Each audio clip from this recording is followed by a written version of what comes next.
News Bangla politics channel থেকে স্বাগত জানাচ্ছি। আমি আব্দুল্লাহ খান। বাংলাদেশ প্রতিদিন তাদের সংবাদ শিরোনাম করেছেন, ভারতের বিভিন্ন বাঁধের কারণে আমাদের নদী শুকিয়ে গেছে। তারেক রহমান। ভারতের বেশ কিছু বাঁধের কারণে বাংলাদেশের নদী, খাল, বিল শুকিয়ে গেছে বলে মন্তব্য করেছেন বিএনপির ভারপ্রাপ্ত চেয়ারম্যান তারেক রহমান। তিনি বলেন, ভারত বিভিন্ন বাঁধ নির্মাণের ফলে আমাদের প্রধান নদীগুলো শুকিয়ে গেছে। ফলে চাষাবাদ সমস্যা দেখা দিয়েছে। ভারত যে বাঁধ দিচ্ছে সেটি আন্তর্জাতিক আইনের লঙ্ঘন। আন্তর্জাতিক অঙ্গনে এটি উপস্থাপন করতে হবে। বিগত আমাদের সরকারের আমলে বিষয়টি জাতিসংঘে উত্থাপিত হয়েছিল।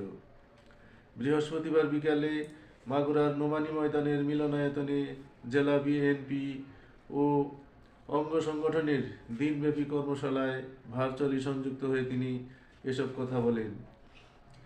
তারেক রহমান বলেন, শহীদ জিয়া সরকারের আমলে খাল কাটা কর্মসূচি বাস্তবায়িত হয়েছিল, যা এখন ভরাট হয়ে গেছে। একই সঙ্গে দেশের ছোট নদীগুলো ভরাট হয়ে গেছে। বিগত পতিত সরকারের সময় নদী, খাল খনন কেমন হয়েছিল আপনারা জানেন। আমাদের এই অবস্থার উন্নয়ন ঘটাতে হবে। আবার খাল কেটে বাড়তি পানির ব্যবস্থা করতে হবে, যা শুকনো মৌসুমে কাজে লাগবে। বিগত সরকার আমলেই বিভিন্ন অনুষ্ঠানে ভারতীয় শিল্পীদের এনে দেশি শিল্পীদের অবজ্ঞা করা হয়েছে। এখন দেখছি পাকিস্তান, ইসলামাবাদ থেকে শিল্পী আনা হচ্ছে। এই কারণে গত 16 ডিসেম্বর আমরা সবার আগে বাংলাদেশ এই শিরোনামে দেশি শিল্পীদের নিয়ে অনুষ্ঠান করেছি। এটি অব্যাহত রেখে আমাদের সংস্কৃতিতে বিদেশি আগ্রাসন প্রতিহত করতে হবে।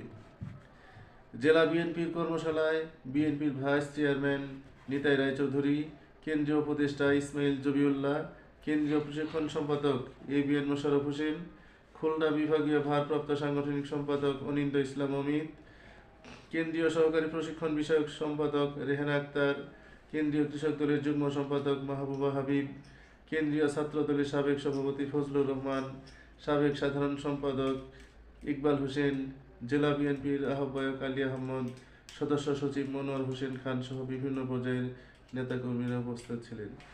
সকলকে ধন্যবাদ।